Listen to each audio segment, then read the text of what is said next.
আসসালামু আলাইকুম। সবাই কেমন আছেন? আশা করি সবাই ভালো আছেন। আজ আপনাদের জন্য নিয়ে এসেছি নতুন গল্পের নতুন পর্ব। আশা করি গল্পটি আপনাদের ভালো লাগবে। তাহলে চলুন শুরু করা যাক। আজ আমার বিয়ে হলো, অথচ আমার মনে অজানা এক ভয় কাজ করছে। 4 বছর প্রেম করে আজ আমাদের বিয়ে হয়েছে। তবে আমাদের প্রেম শুরু হয়েছে এক মিথ্যে দিয়ে। সেটাকে ঠিক মিথ্যে বলা যায় না, বলা বাহুল্য এক ভুল বোঝাবুঝি দিয়ে শুরু। কিন্তু আজ রাতে ওর মুখোমুখি হব কি করে? আমি যে আর পারছি না সত্যিটা গোপন রাখতে। বাসরাতে গিয়ে ওকে সব খুলে বললাম। সব শুনে হঠাৎ ও যা করলো তা হয়তো আমি আগে থেকে একটু আশঙ্কা করেছিলাম, কিন্তু এতটা বাড়াবাড়ি হবে ভাবতে পারিনি। এরপর যা হলো। আমার নাম মোহাম্মদ সৈয়দ চৌধুরী ফাতেহ, সবাই ফাতেহ বলে ডাকে। ফ্যামিলিতে মা বাবা আর আমি আছি। বাবা এক বড় কোম্পানির ম্যানেজার, নাম মোহাম্মদ আনোয়ার চৌধুরী। আমার মা একজন গৃহিণী, নাম আবেদা খাতুন। সারাদিন আমাদের দুজনের কি লাগবে না লাগবে, কখন কি খাবো, কি আমাদের পছন্দ, সেটা নিয়ে ব্যস্ত থাকে। মা বাবার একমাত্র আদরের ছেলে এই আমি, তাই তারা আমাকে সবসময় চোখে হারায়। আমি যেন তাদের চোখের মণি। তারা আমাকে এতটা ভালোবাসে যা বলে প্রকাশ করা যাবে না। মা বাবা মনে হয় এমনই হয়, প্রাণ খুলে আদর, ভালোবাসা, মহাবত আর স্নেহ দেয়। যাক সে কথা, এখন আমার ব্যাপারে কিছু বলি। আমি দেখতে হ্যান্ডসাম, গায়ের রং উজ্জ্বল ফর্সা, উচ্চতা 5 ফুট 3 ইঞ্চি হবে, শরীরের গঠন হালকা পাতলা, সিমসাম চেহারার অধিকারী। পড়াশোনা মাস্টার কমপ্লিট করেছি। 2 মাস হলো ভালো একটা কোম্পানিতে জব পেয়েছি। এতক্ষণ তো নিজের ফ্যামিলি আর নিজের ব্যাপারে সবকিছু বললাম। এখন বলি আমার জীবনের মূল ঘটনা। রাত 10টা বাজে। আমি বসে আছি আমার বাড়ির ছাদে। নিচে বিয়ে বাড়ির মহল, সবাই আনন্দ উল্লাসে নাচে গানে আর মেহমানদের নিয়ে ব্যস্ত। কেউ আবার নতুন বউকে নিয়ে ব্যস্ত, কেউ আবার বাসরঘর সাজানো নিয়ে ব্যস্ত। নিশ্চয়ই ভাবছেন বিয়েটা কার হয়েছে। আসলে আজ আমি বিয়ে করেছি, তবে অ্যারেঞ্জ ম্যারিড না, লাভ ম্যারেজ করেছি আমি। 4 বছর আমাদের রিলেশন ছিল। আজ সেই সম্পর্কের ইতি টানলাম বিয়ে করে। আমাদের সম্পর্কটা নিয়ে 2 ফ্যামিলিতে কোনো আপত্তি ছিল না, তাই 2 ফ্যামিলির সম্মতিতে আমাদের বিয়ে হয়েছে। কিন্তু আমার মনে অনেক সঞ্চয়। আমাদের রিলেশনটা একটা ভুল ধারণা দিয়ে শুরু, যেটা আমি জানি, কিন্তু আমার স্ত্রী রিনি মজুমদার জেনেও সেটা মজা বলে উড়িয়ে দিয়েছে। আমার মনে সংকোচ এখনো থেকে গেছে। আমি অনেকবার ওকে বোঝাতে চেয়েছি, কিন্তু সে বারবার এড়িয়ে গিয়েছে। কিছু অতীত তুলে ধরি, তাহলে বুঝতে পারবেন কেমন ভুল ধারণা। তবে শুনুন, রিনির সাথে আমার পরিচয় একেবারেই হুট করে। একটি শপিং মলের 2nd ফ্লোরে আমি দাঁড়িয়ে দাঁড়িয়ে ভাবছি ওভার ডাকবো না পাঠাবো। ঠিক তখনই একটা মেয়ে এসে আমাকে বলে, আসসালামু আলাইকুম, আমি রিনি। আমি ভ্রু কুচকে তাকিয়ে ভাবছিলাম তো আমি কি করব। হঠাৎ মনে হলো মেয়েটাকে রিনি বলল। বেশিরভাগ বাঙালি ঋণকে ঋণ বলে উচ্চারণ করে। এও কি সেরকম কিছু? মেয়েটার প্রতি খানিকটা মায়া জন্মালো। আহারে, এই অল্প বয়সে তার নিশ্চয় অনেক ঋণ। আমি কিছু বলতে যাব, তখনই সে বলে, অমন হাঁ করে কি ভাবছো, মুখে মাছি ঢুকে যাবে। মেয়েটার কথা শুনে আমি আবার ভাবছি, এই ঝকঝকে জায়গায় মাছি আসবে কোত্থেকে, সেটাই আমি ভেবে পেলাম না। তাকে বলা আমার প্রথম কথা ছিল এখানে মাছি নেই। এইবার সে একটু ভুরু কুচকালো, কিন্তু অতটাও না, খুবই অল্প। নিশ্চয়ই খুব রূপ সচেতন, কপালে ভাঁজ পড়ুক সে চায় না। সে বোঝার চেষ্টা করছে আমি কি রসিকতা করছি, না আসলে এমন আদেল টাইপের আমি। মেয়েরা ছেলেদের মতো বেশিক্ষণ যেমন তাকায় না, বেশিক্ষণ ভাবেও না।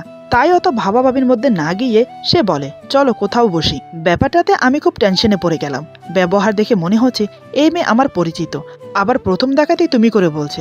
কিন্তু সমস্যা হচ্ছে আমি তাকে মনে করতে পারছি না কোনোভাবেই। এমনটা তো হওয়ার নয়। প্রথমত আমি কাউকে কখনো ভুলি না, দ্বিতীয়ত এই নামের কাউকেই আমি চিনি না। ভাবনা কাটতে আমি নিজেকে আবিষ্কার করলাম আমি এই মেয়ের সাথে হাঁটছি। সে আমার হাত ধরে অনেকটা কোরবানির সুবোধ গরুর মতো টেনে টেনে নিয়ে যাচ্ছে। হাঁটতে হাঁটতে সে বলে, ভাই দেবে, আমার নাম কিন্তু নেহা নয়, ওইটা আমার ফেক নেম, আসল নাম রিনি, এজন্য তুমি বুঝতে পারোনি। বলে সে হি হি করে হাসছে, যেন তার খুব কাছের কাউকে বোকা বানিয়ে খুব মজা পেয়েছে। সে আবার বলে, তোমার নামও নিশ্চয় রকি নয়, আসল নাম কি তোমার? এবার ঘটনা আমার কাছে মোটামুটি পরিষ্কার। রিনি নামের এই মেয়েটি রকি নামের একটি ছেলের সাথেই দেখা করতে এসেছে। এখন ভাবছে রকি নামের ছেলেটাই আমি। আমার কোনো উত্তরের অপেক্ষা না করে সে আবার বলে, আচ্ছা তুমি বলেছিলে ব্লু টি শার্ট পরবে, কিন্তু পরেছো ব্লু শার্ট। আর তুমি না বলেছ অনেকগুলো ব্লু ব্রেসলেট পরা থাকবে তুমি, সেগুলো কই? আচ্ছা যাই হোক, এখনো খুব ভালো লাগছে দেখতে। সে অনর্গল কথা বলেই যাচ্ছে। তা থেকে যা বুঝলাম, রিনি দেখা করতে এসেছিল একটি সোশ্যাল নেটওয়ার্কের পরিচিত একজনের সাথে, যার সাথে তার কোনোদিন দেখা হয়নি, এমনকি ছবিও দেখেনি। ছেলেটিকে সে বলেছিল blue T shirt blue jeans পরে আসতে। দুর্ভাগ্যক্রমে আমি ব্লু শার্ট আর ব্লু জিন্স তো পরেছি, তার সাথে মিলিয়ে একজোড়া ব্লু শুজও পরেছি। ঘটনা মোটামুটি আমি বুঝতে পেরেছি, কিন্তু ঘটনা হচ্ছে সে বুঝতে পারছে না আমি আসলে রকি না। এমনকি ইংরেজির সমস্ত আলফাবেট মিলিয়েও এই নামের সাথে আমার নামের একটি অক্ষর কমন নয়। ভাবনা কাটলেও তার ডাকে। রিনি বলে, কি ভাবছো? বললাম না আমার নাম রিনি।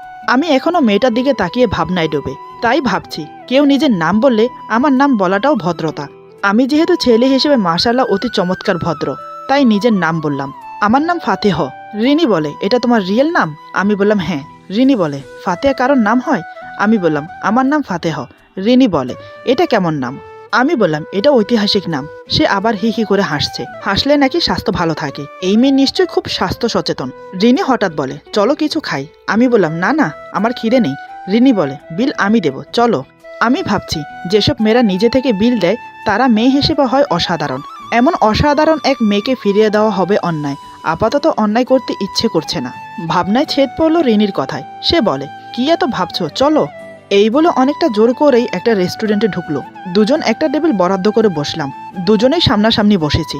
মনে মনে ভাবছি, মেয়েটা আমাকে তুমি বলে সম্বোধন করছে, তাহলে আমি কেন শুধু শুধু আপনি বলে সম্বোধন করতে যাব? আমিও তুমি করে বলবো।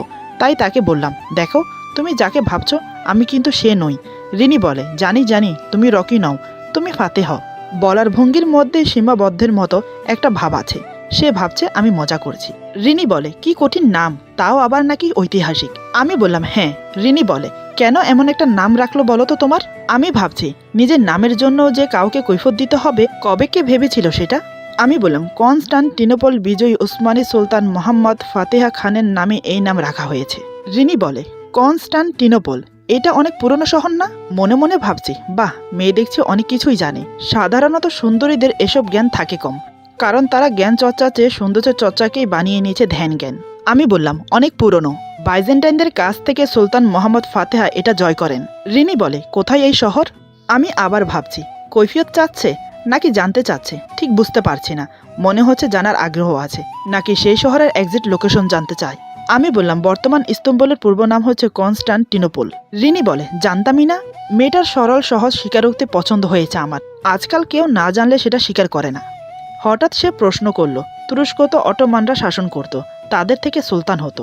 আমি বললাম হ্যাঁ। তুমি কিভাবে জানলে? রিনি বলে, সুলতান সুলেমানের দি রিলিজ আর্তুগ্রোল দেখিত, আর একাত্র পরিচিয়।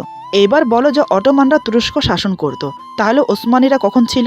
আমি মনে মনে ভাবছি, ইতিহাস শুনে বিরক্ত হচ্ছে না রিয়েল সুন্দরী, ভাবছি উত্তর দেই। আমি বললাম, ওসমানী খেলাফাতকে ইংরেজরা অটোমান এম্পায়ার বলতো। সে অনেকটা ভিমরি খেয়ে বলে, ওসমানীরা আর অটোমানরা এক? আমি বললাম, অবশ্যই। আর্তুগ্রোলের ছেলে ওসমান এই সাম্রাজ্যের প্রতিষ্ঠাতা, তার নামই ওসমানী সম্রাট। রিনি বলে, আল্লাহ, ওসমানীদের কথা কোথায় যেন পড়েছিলাম, কিন্তু ওসমানীরাই যে অটোমান সেটা তো জানতাম না। আমি বললাম, অনেকেই জানে না। অনেকের সাথে মেলানোতে রাগ করলো কিনা বোঝা গেল না। সাধারণত পৃথিবীর 350 কোটি মেয়েই আলাদা, কেউ অন্য মেয়েদের মতো না। রিনি বলে, আচ্ছা, সুলতান মোহাম্মদ ফাতেহা খান সুলতান সুলেমান খানের কি ছিলেন? তাকে কখনো দেখিনি সিরিয়ালে? আমি বললাম, সুলতান মোহাম্মদ ফাতেহা ছিলেন সুলতান সুলেমানের পরদাদা। তিনি মাত্র 21 বছর বয়সে কনস্টান্টিনোপল দখল করেন। বাইজেন্টাইনরা মনে করত কনস্টান্টিনোপল কেউ কখনো দখল করতে পারবে না, এটি একটি অজয়ের শহর। হজরত মোহাম্মদ সাল্লাল্লাহু আলাইহি সাল্লাম কনস্টান্টিনোপল বিজয়ের ভবিষ্যৎবাণী করেছিলেন এবং বিজয়ের জন্য দোয়া করেছিলেন। রিনি বলে, বাবা, তুমি একটা জ্ঞানের বাক্স। আমি মুচকি হেসে বললাম, আরে না, আমি হচ্ছে জ্ঞানের ব্যাগ, সবাইকে বিলি করে বেড়াই। আমার কথা শুনে রিনি আবার হি হি করে হাসছে। একেবারে নিখুঁত দাঁত, মাঝখানে শুধু একটা দাঁত বেঁকানো। দেখে মনে হচ্ছে ডিজাইনটাই এমন, ইচ্ছে করে একটা বেঁকানো হয়েছে। হাসলে ওকে অদ্ভুত একটা সুন্দর লাগে। এভাবে আলোচনা চলছে, যেন থামছেই না। খাবার খেতে খেতে আমি প্রসঙ্গ ঘুমালাম। বললাম, তোমাকে সুন্দর লাগছে। কাউকে সুন্দর লাগলে সেটা জানানো দরকার। রিনি আমার কথা শুনে লজ্জায় মুখ নিচু করে নেয়। আমি ওর দিকে তাকিয়ে ভাবছি, কিন্তু সমস্যা হচ্ছে সুন্দরীরা অযথাই এ প্রশংসা শুনে অভ্যস্ত। সে অন্য একজন ভেবে আমার সাথে কথা বলছে। কি একটা গিফটও নিয়ে এসেছে আমার জন্য। অন্যের জন্য আনা গিফট আমি কিভাবে নেব? তাকে আবার বললাম, আমি কিন্তু সে না। আমার কথা সে বিশ্বাসই করছে না। ভাবছে আমি ইয়ার্কি করছি। অবশেষে চিন্তা ছেড়ে দিলাম। না, মেয়েরা কোনো ব্যাপারে বিশ্বাস করতে না চাইলে সেটা বিশ্বাস করানো এত সহজ বিষয় না। এর চেয়ে সমুদ্রে ডুব দিয়ে খালি হাতে মাছ ধরে আনা সহজ। তার দিকে তাকিয়ে তাকিয়ে ভাবছি, বোঝানোর চিন্তা ছেড়ে দেব নাকি তার চিন্তা ছেড়ে দেব। অবশেষে বোঝানোর চিন্তাটাকেই ছেড়ে দিলাম। যে বুঝতে চাচ্ছে না তাকে কিই বা বোঝাবো। হঠাৎ রিনি বলে, আচ্ছা, তোমার বয়স কিন্তু ফোনে অন্যরকম। আমি চমকে উঠলাম। যার সাথে দেখা করার কথা সে ফোনেও কথা বলেছে। সর্বনাশ, এতক্ষণ বোঝাতে চাইছিলাম রকি আমি না, তখন বুঝতেই চাইনি। এখন যখন চিন্তা করলাম একে ছাড়বো না, আমি রকি হয়ে যাই, তখনই কিনা ধরা খেয়ে যাচ্ছি। হে ধরনী, তুমি এত জটিল কেন? আমি আস্তে করে জিজ্ঞেস করলাম, কয়বার কথা বলেছি আমরা ফোনে? রিনি বলে, মাত্র একবার। আমি মনে মনে বলি, বাঁচলাম, এবার প্রথম মিথ্যাটা বললাম, ওটা আমি ছিলাম না। রিনি বলে, কে ছিল তাহলে? আমি বললাম, আমার ফ্রেন্ড। রিনি বলে, ফ্রেন্ডকে দিয়ে কথা বলিয়েছো তুমি আমার সাথে? আমি বললাম, আমি তো ফোনে কথা বলতে পারি না, কি করব? রিনি বলে, তাই বলে ফ্রেন্ডকে দিয়ে কথা বলাবে? আমি বললাম, আমার আসলে ফোন ছিল না, তার ফোন থেকেই তোমার সাথে চ্যাট করতাম, আইডিয়াও তার। আমার কথা শুনে রিনি অবিশ্বাস দৃষ্টিতে আমাকে দেখছে। আমি মনে মনে ভাবছি, এই রে, ধরা পড়ে গেলাম মনে হয়, কারণ আমি সব মিথ্যে বলেছি। রিনি রাগের সাথে বলে, তুমি ফ্রেন্ডের আইডি দিয়ে চ্যাট করেছো, তাকে দিয়ে কথা বলিয়েছো আমার সাথে? আমি নরম সুরে বললাম, আমার ফোন ছিল না, কি করব বলো? রিনি বলে, পরে কেন বলনি? আমি বললাম, আজকে বলবো ভেবে। আমার কথা শুনে এবার সে অনেকটা শান্ত হলো। আমি বললাম, তুমি ওই সিমটা অফ করে দিতে পারবে? আমার ফ্রেন্ড কিন্তু ডিস্টার্ব করতে পারে। রিনি বলে, এমন ফ্রেন্ড কেন তোমার? আমি বললাম, কি করব, ছোটবেলার ফ্রেন্ড তো, ফেলে দিতে পারি না, সিম হলে ফেলে দিতাম। রিনি বলে, আমার ওই সিমটা এমনিতেও ইউজ করি না, তোমাকে ফোন দেওয়ার জন্য খুলেছিলাম, সারা বছর অফই থাকে। ওর কথা শুনে মনে মনে বলি, বাহ, তাহলে তো বেশ। মনে হচ্ছে বুকের ছাতি ফুলে উঠেছে আমার। রিনি বলে, আইডিটা তোমার জন্য রেখে দিয়েছিলাম, আজকে ডিলিট করে দেব, ভালো লাগে না। আচ্ছা, আমার এখনের নাম্বার নাও। তারপর দুজনের নাম্বার বিনিময় হলো। আমি অনেকটা হাঁক ছেড়ে বাঁচলাম। যাক, ওই ছেলের সাথে আর দেখা হবে না। মেয়েটা কি অদ্ভুত। এতক্ষণ ধরে সত্যি বলছিলাম, একটাও বিশ্বাস করেনি। সব মিলিয়ে দুটো মিথ্যে বলেছি, সাথে সাথে বিশ্বাস করে নিয়েছে। এই জন্য মহামনীষীগণ বলেছেন, মেয়েদের বোঝা বড় দায়। সে সত্যি সত্যি আমাকে বিল পে করতে দেয়নি। সে বিল পে করলো। তারপর আমরা বেরিয়ে এলাম। কথা বলতে বলতে আমরা এগোচ্ছি। হঠাৎ আমি খেয়াল করলাম, একটা ছেলে দৌড়তে দৌড়তে এক্সেলেটার বেয়ে উপরে উঠছে। রিনির সাথে পরিচয়ের সময় আমি যে জায়গায় ছিলাম সেদিকে এগোচ্ছে আর এদিক সেদিক তাকাচ্ছে। গায়ে blue T shirt, blue jeans, হাতে ব্লু ব্রেসলেট, বুকে লকেট ঝুলানো, তাতে লেখা রকি। আমার ভেতরে পৈশাচিক শক্তি তখন জেগে উঠে বলে, এক্ষুনি যা পাগলা। রিনি তাকে দেখছে কিনা দেখলাম না, রিনি সেদিকে খেয়াল করেনি। আমি তাড়াতাড়ি বললাম, চলো আমরা লিফট দিয়ে নামি। আমার কথা সে অবাক হলো। রিনি বলে, কেন? মাত্র আমরা সেকেন্ড ফ্লোরেই তো আছি। আমি বললাম, দেরি হচ্ছে, চলো। শুরুতে সে আমাকে যেভাবে টেনেছিল, এখন আমি তাকে সেভাবেই টানছি। অনেকটা জোর করে তাকে নিয়ে আমি লিফটে ঢুকে গেলাম। নামতে নামতে সে বলে, দেখেছো, ফোন না করেও দেখা হয়। তুমি বিশ্বাসই করতে চাইছিলে না, নাম্বার দাও। দেখলে তো, দেখা হলো। বলেছিলাম ক্যান্স আইয়ের সামনে দাঁড়াবে, তুমি দাঁড়িয়েছো। আমিও খুঁজে পেয়েছি। দেখা হওয়ার থাকলে ফোন লাগে না। আমিও মুচকে হেসে সাই দিলাম। লিফট গ্রাউন্ড ফ্লোরে নেমে এসেছে। বের হয়ে রাস্তায় নেমে এলাম। তাকে একটা রিকশায় তুলে দিলাম। সে উঠে বসেই জিজ্ঞেস করলো, আচ্ছা, ফাতেহার মানে কি? ততক্ষণে রিকশা চলতে শুরু করেছে। আমি অনেকটা চিৎকার করে বললাম, বিজয়ী। সে হুডের পাশ দিয়ে মুখ বের করে বলে, বাসা গিয়ে ফোন দেবে। আমি আরও একবার বিজয়ের হাসি দিয়ে উল্টো দিকে হাঁটা দিলাম। আসলে মেয়েটা দেখতে খুবই সুন্দরী ছিল। তার সাথে তার মুখের হাসিটা আরও বেশি সুন্দর, খুবই সরল সোজা। ঘণ্টাখানেক তার সাথে ঘুরে ফিরে কথা বলে বুঝতে পারলাম সেও আমার মতো বইয়ের পোকা। প্রথম দেখাতেই যাকে এতটা ভক্তি লেগেছে তাকে কি করে হাতছাড়া করি? আর কথা বলতে বলতে ভালো লেগে যায় আমার, তাই আমি ওকে ছাড়তে পারলাম না। কিন্তু অনেকবার বোঝানোর চেষ্টা করেছি আমি রকি না। সে বুঝতেই চায় না। বিয়ে ঠিক হওয়ার পরেও কয়েকবার বলতে চেয়েছে। রিনি এক কথায় বলে দেয়, তোমার যত কথা বিয়ের পরে, এখন কিছুই শুনবো না। সামনে বিয়ে, হাতে কত কাজ বলো তো। পার্লারে যাওয়া, কেনাকাটা করা, সব কিছু রেডি করা, আর আমাকেও তো প্রস্তুতি নিতে হবে বিয়ের জন্য, তাই না? এসব বলে বলে আমার মুখ বন্ধ করে দেয়। আমার বন্ধু সুমন সবটা জানে। সেও একই কথা বলে, যা বলবি বিয়ের পরে, এখন কিছু বলবি না। মিথ্যে বলে না হয় 4 বছর সম্পর্ক রাখলাম, কিন্তু এখন যখন আমাদের সম্পর্কটা একটা নতুন সম্পর্কে আবদ্ধ হচ্ছে, এবার তো ওকে সত্যিটা জানানো দরকার। আজ বিয়ের পরেও কেমন জানি অপরাধবোধ মনে হচ্ছে। আমি চাই আজ ওকে সত্যিটা বলি। কপালে যা আছে তা পরে দেখা যাবে, কারণ আমি চাই না আজ আমাদের শারীরিক সম্পর্কের উপর কোনো কথা উঠুক। বাসরাত বলে কথা, আমরা একে অপরের কাছে নিশ্চয়ই আসব। নানান কথা মাথায় ঘুরপাক খাচ্ছে। বসে বসে এসব ভাবতে ভাবতে কখন যে রাত 12টা বেজে গেছে বুঝতেই পারিনি। সম্বিত ফিরল আমার বেস্ট ফ্রেন্ড সুমনের ডাকে। সে আমার পিছনে দাঁড়িয়ে কোমরে হাত দিয়ে বলে, কি ব্যাপার দোস্ত, তুই ছাদে বসে আছিস আর আমি তোকে পুরো বাড়ি খুঁজে পাগল হয়ে যাচ্ছি। তা এত আনমনা হয়ে ছাদে কেন বসে আছিস? আজ তোর বাসর রাত, ভুলে গেছিস? রাত 12টা বাজে, তোর কি খেয়াল নেই? আমি বললাম, আছে, কিন্তু আমি ভাবছি অন্য কিছু। সুমন বলে, তা কি এমন ভাবছিস বল শুনি। আমি বললাম, আমি চাই রিনিকে আজ সব বলবো। সুমন বলে, এই একদম না, আজ এই ভুল একদম করবি না। বাসর রাতটা কোনো রকম কেটে যাক, তারপর না হয় বলিস। আমি না করব না। আমি ওর কথা সম্বোধন করে নিচে এলাম। তারপর ধীরে ধীরে বাসর ঘরের দিকে এগিয়ে গেলাম। পেছন থেকে সুমন আমাকে আবার ডেকে বলে, কি বলেছে মনে আছে তো?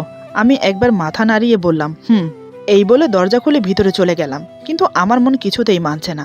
মন বলছে সত্যি কথাটা আজ বলে দে। মুরব্বীরা বলে, যদি না হয় বিয়ের দিন, তাহলে হয় না আর কোনো দিন। কিন্তু সেটা তো অন্য বিষয়ের কথা। আজ আমি যা বলবো তা হয়তো সিম্পল, যদি তাকে তাই মনে করা হয়, আর তা না হলে অনেক বড় প্রবলেম।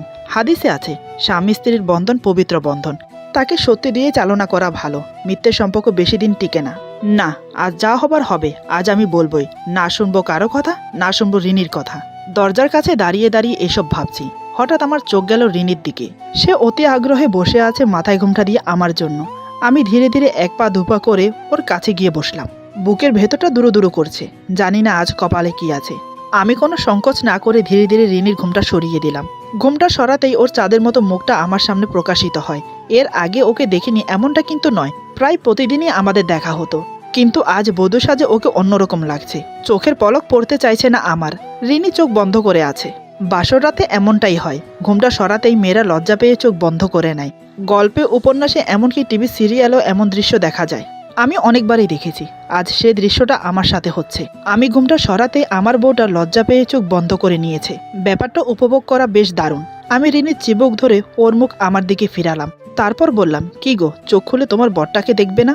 এই কথা বলতেই রিনি ধীরে ধীরে চোখ খুলে আমার দিকে তাকায়। দুজনেই চোখাচোখি।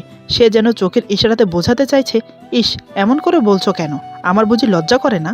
আর আমিও যেন চোখের ইশারাতে বোঝাতে চাইছি, কিসের এত লজ্জা, প্রেম করেই তো বিয়ে করেছি, হাতে হাত ধরে কত পথ চলেছি, তাহলে আজ লজ্জা কিসের? আমি বললাম, ওয়াও, তোমাকে আজ পূর্ণিমার চাঁদের চেয়েও বেশি সুন্দর লাগছে। ইচ্ছে করছে সারা রাত তোমাকে এভাবে দেখে যাই। আর এই বলে চুপ হয়ে গেলাম। রিনি বলে, আর কি বলো? আমি বললাম, সারা রাত তোমাকে বুকের মাঝে রেখে ভালোবাসতে চাই। যে ভালোবাসাগুলো এতদিন তোমার জন্য জমিয়ে রেখেছি তা আজ উজাড় করে দিতে চাই। রিনি বলে, তাই বুঝি, তোমার দিকে তর্স হইছে না? আমি বললাম, সত্যি বলেছ তুমি। যার বউটা এত সুন্দর হয় সে কি করে নিজেকে ঠিক রাখে বলো তো? তবে তোমার জন্য একটা জিনিস এনেছি। এই বলে পকেট থেকে একটা ছোট গিফট ওকে দিলাম। রিনি হাতে নিয়ে বলে, এটা আমার জন্য? এটার ভিতরে কি আছে? আমি বললাম, হ্যাঁ, এটা তোমার জন্য। আর খুলে দেখো কি আছে। আমার কথা মতো রিনি প্যাকেটটা খুলে ফেলে। খুলে সে অবাক হয়ে যায়। আসলে তার পছন্দের একটা ব্রেসলেট। ব্রেসলেটের মাঝখানে ব্লু কালারের একটা মাঝারি ধরনের ডায়মন্ড বসানো। এটা পেয়ে সে খুব খুশি হয়ে যায়। আমি বললাম, তোমার পছন্দ হয়েছে? রিনি বলে, খুব খুব পছন্দ হয়েছে। এই বলে সে আমার গালে একটা পাপ্পি দিল। তারপর আমাকে শক্ত করে জড়িয়ে ধরে। আমিও নিজেকে স্থির রাখতে পারলাম না, রিনিকে বুকের সাথে চেপে ধরি। রিনি চোখ বন্ধ করে আমার চুল খামছে ধরে। সে যেন আমাকে আরো কাছে পেতে চাইছে, তার আহ্বান জানাচ্ছে। আমি ওর ঘাড়ে গলার নিচে চুমু দিয়ে ভরিয়ে দিচ্ছি। তাতেই রিনি কেঁপে কেঁপে উঠছে। আমি ওর ঠোঁটে গভীরভাবে চুমু দিয়ে চেপে ধরি। এভাবে অতিবাহিত হয় পরস্পরের মাঝে। একসময় আমি রিনিকে নিজে থেকে ছাড়িয়ে নিই। তারপর বলি, দেখো রিনি, একটু শান্ত হয়ে আমার কিছু কথা শোনো। রিনি জোরে জোরে নিঃশ্বাস ফেলতে ফেলতে বলে, এখন কথা না বললেই নয়, পরে না হয় শুনি। আমি বললাম, না, কথাগুলো এখন বলা জরুরি। এই বলে আমি উঠে বসলাম। রিনি কিছুটা বিরক্ত হয়ে উঠে বসে। তারপর আমাকে বলে, বলো, কি এমন কথা আছে তোমার, যার জন্য তুমি এমন করছো? আমি একটু নীরবতা থেকে বললাম, বলছি। তারপর পাশে থাকা জগ থেকে এক গ্লাস পানি ঢেলে খেয়ে নিলাম। রিনির একটা হাত শক্ত করে ধরে চুমু খেলাম। ততক্ষণে আমার মুখে দুশ্চিন্তার ভাব ফুটে উঠেছে। আমার মুখের ভাব ভঙ্গিমা দেখে রিনি বলে, ফাতেহ, তুমি ঠিক আছো তো? আমি বললাম, কিছু কথা আছে যেগুলো না বললে তোমাকে আমি শান্তি পাচ্ছি না। 4 বছর পর্যন্ত অনেকবার চেষ্টা করেছি তোমাকে বোঝাতে, কিন্তু তুমি বুঝতেই চাও না। আজ আমি এখন এই মুহূর্তে যা বলবো তোমাকে বিশ্বাস করতেই হবে। আজ তুমি মজা করে উড়িয়ে দিতে পারবে না। রিনি বলে, আগে তুমি শান্ত হও, তারপর বলো কি হয়েছে। আমি বললাম, বলছি শোনো। আচ্ছা, তোমার মনে আছে আমাদের প্রথম দেখা কোথায় হয়েছে? রিনি বলে, কেন, শপিং মলের 2nd ফ্লোরে, যেখানে আমি তোমাকে দাঁড়াতে বলেছিলাম সেখানে দাঁড়িয়েছিলে তুমি। আমি বললাম, ঠিক তাই, তবে আমি রকি ছিলাম না। আসলে সেদিন আমার কলেজ বন্ধ হওয়ার কারণে কিছু বই কিনতে গিয়েছিলাম শপিং মলে। সেখানে দাঁড়িয়ে আমার এক বন্ধুর জন্য ওয়েট করছিলাম। সুমন তার নাম, তুমি চেনো, তোমার সাথে পরিচয় করেছি ওকে। সেদিন থেকে এই পর্যন্ত আমি তোমাকে একটা কথাই বলে এসেছি, আমি রকি না। রিনি, তোমার এই হাত ছুঁয়ে বলছি, আমি রকি না। যাকে তুমি রকি ভেবে 5 বছর রিলেশনে আছো সে আমি না। আমি তোমাকে সেই দিনই প্রথম দেখেছি, সেদিনে তোমার সাথে আমার পরিচয় হয়েছে। তোমাকে বলা সত্ত্বেও তুমি যখন মানতে চাইছো না, তখন আমার আর কিছু করার ছিল না। এদিকে তোমার সাথে ঘুরে ফিরে কথা বলতে বলতে কখন যে তোমাকে ভালো লেগে গেছে আমি নিজেও জানি না। তোমার রূপ, তোমার এই পাগল করা হাসি, তোমার এই সরল সহজ মন আমাকে ব্যাকুল করেছে। তাই নিজেকে আর সরিয়ে নিতে পারলাম না। সেদিন তুমি আমি যখন রেস্টুরেন্ট থেকে খেয়ে দিয়ে বেরিয়েছি, ঠিক তখনই রকি এন্ট্রি করে শপিং মলে। তোমাকে সে যেমন যেমন বলেছে সে তেমন পোশাক পরে এসেছে। হাতে একগোছা লাল গোলাপ, গলায় সোনার চেন সহ রকেট। সেই রকেটে তার নাম লেখা আছে, রকি। তুমি যে জায়গায় ওকে দাঁড়াতে বলেছিলে সে ঠিক সে জায়গায় দাঁড়িয়েছে আর আশেপাশে তোমাকে খুঁজছে। তখন জানি না আমার কি হলো, আমার মনে ভয় জাগলো তোমাকে হারানোর। তাই আমি তোমাকে নিয়ে তড়িঘড়ি করে লিফটে গিয়ে ঢুকি। যাতে তুমি রকিকে দেখতে না পাও। এটা করে নিজেকে খুব অপরাধী মনে হচ্ছিল, তাই প্রায় সময় তোমাকে বলতে চাইতাম, কিন্তু তুমি আমার কথাগুলো শুনে হেসে উড়িয়ে দিতে। আমি তোমাকে বলেছিলাম আমার বন্ধুর আইডি থেকে তোমার সাথে চ্যাট করি, আমার ফ্রেন্ডকে দিয়ে তোমার সাথে কথা বলিয়েছি। আসলে সব মিথ্যে, কারণ আমি তখন মিথ্যে বলতে বাধ্য হয়েছি। এছাড়া আমার আর কোনো উপায় ছিল না। আমি তোমাকে হারাতে চাইনি। প্রথম দেখাতে তুমি আমার মন চুরি করেছো। তোমাকে দেখে আমার মনে ভালোবাসা জন্মেছে, তাই তোমাকে হারানোর ভয়টা সবচাইতে বেশি কাজ করেছিল আমার মনে। আমি জানি আমি অন্যায় করেছি, কিন্তু আমি তোমাকে বড্ড ভালোবাসি। বলে বোঝাতে পারবো না কতটা তোমাকে ভালোবাসি। প্লিজ আমাকে ক্ষমা করে দাও। একটানা কথাগুলো বলে চুপ করলাম। রিনি একইভাবে আমার দিকে তাকিয়ে মনোযোগ দিয়ে কথাগুলো শুনছে। ওর মুখের ভাব দেখে প্রতিক্রিয়া কি হবে সেটা ভাবছি। রিনি যেন পাথর হয়ে গেছে। সে আমার কথাগুলো ঠিক বিশ্বাস করতে পারছে না, কিন্তু বারবার একই কথা তো মিথ্যা হতে পারে না। সে আমাকে কিছু না বলে হঠাৎ যা করলো তা দেখে আমার আত্মারাম কেঁপে ওঠে। ঝড়ের আশঙ্কা আমি যতটুকু ভেবেছি তার চেয়েও 3 গুণ বেশি বৃদ্ধি পেয়েছে। আমি ভাবতে পারিনি এমন কিছু করবে রিনি। এরপর যা হলো আমার সাথে। আজকের গল্প এখানে সমাপ্ত। গল্পের বাকি অংশ পেয়ে যাবেন আগামী পর্বে। সবাই ভালো থাকবেন, সুস্থ থাকবেন। আল্লাহ হাফেজ।